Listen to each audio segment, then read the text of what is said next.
La bonne équation? Chimie plus médecine, le tout multiplié par des entraînements, tu es sur la voie de la réussite. Vise le pass avec ISA. Chapitre référent, l'isomérie. Voici un QCM issu des annales de première année de médecine. On s'intéresse aux composés 1 à 5 représentés ci-après. Parmi les affirmations suivantes, cochez la ou les réponses exactes. Je te conseille de mettre en pause la vidéo pour te donner le temps de la réflexion. Dès que tu as tes propositions de réponse, appuie sur play et profite de ma correction. Proposition A. Les composés 1 et 2 sont identiques. Redessinons le composé 1 qui est en représentation de Cram, en représentation de Newman. Retiens, si tu as du mal avec les vues en 3D, que ton œil d'observateur est du même côté que les substituants dont les liaisons sont en pointillés. Tu peux t'aider des cils et des petites hachures pour repérer la direction. L'observateur voit l'hydrogène du premier carbone et la fonction alcool du deuxième carbone à gauche. Il y a libre rotation des substituants autour de la liaison CC.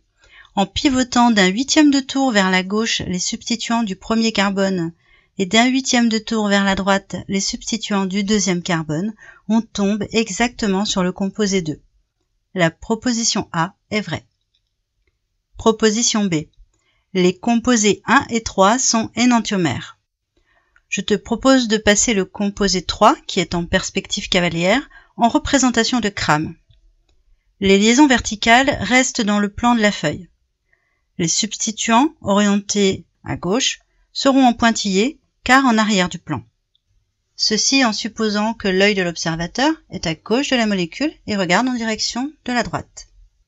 Ceci concerne les substituants alcool du premier carbone et hydrogène du deuxième carbone. Faisons maintenant tourner cette liaison carbone-carbone pour se rapprocher de la représentation du composé 1. On la tourne de 180 degrés, c'est-à-dire un demi-tour. Ce qui est devant passe derrière et vice-versa. Ce qui est en haut passe en dessous et vice-versa. Sur le premier carbone, en admettant que l'hydrogène est bien orienté, on observe que les deux autres substituants ne sont pas configurés de la même façon que sur le composé 1. Il en est de même pour l'hydrogène du deuxième carbone. Donc, sur chacun des deux carbones asymétriques, nous n'obtenons pas la configuration du composé 1. Notons, pour rappel, que si une différence avait été observée que sur un seul carbone, nous aurions été en présence de deux diastéréoisomères. Comme la différence s'observe sur chacun des deux carbones asymétriques, ce sont des énantiomères. La proposition B est vraie. Proposition C. Les composés 1 et 4 sont diastéréoisomères. Transformons le composé 4 en sa représentation de Cram. La colonne vertébrale est cambrée.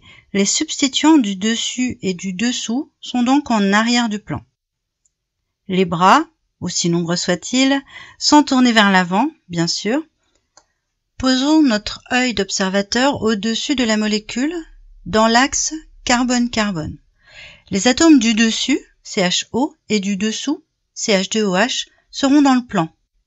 Les substituants de droite seront en avant du plan, ceux de gauche seront en arrière du plan. Et voici notre représentation de Cram.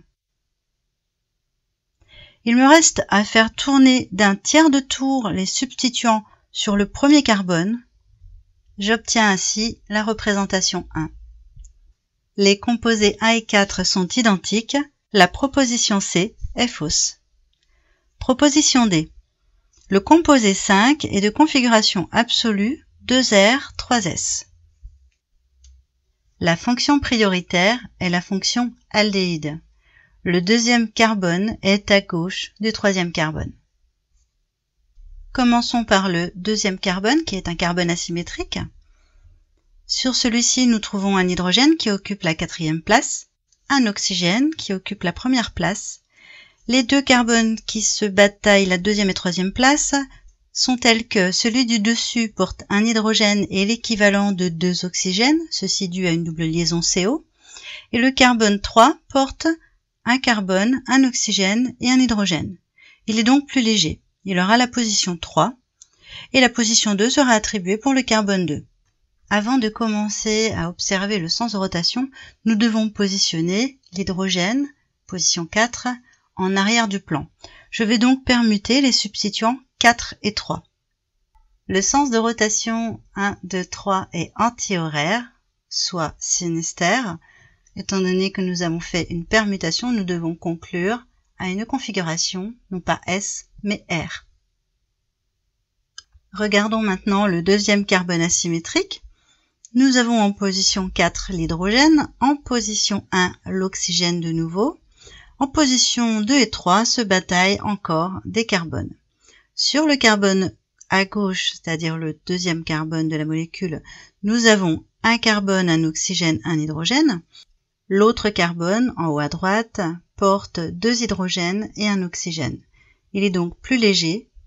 On lui attribue volontiers la position 3 et au carbone complètement à gauche, la position 2. Le sens de rotation 1, 2, 3 est rectus. L'hydrogène est bien en arrière du plan. Nous avons bien une configuration R. Le composé 5 est de configuration absolue 2R, 3R. La proposition D est fausse.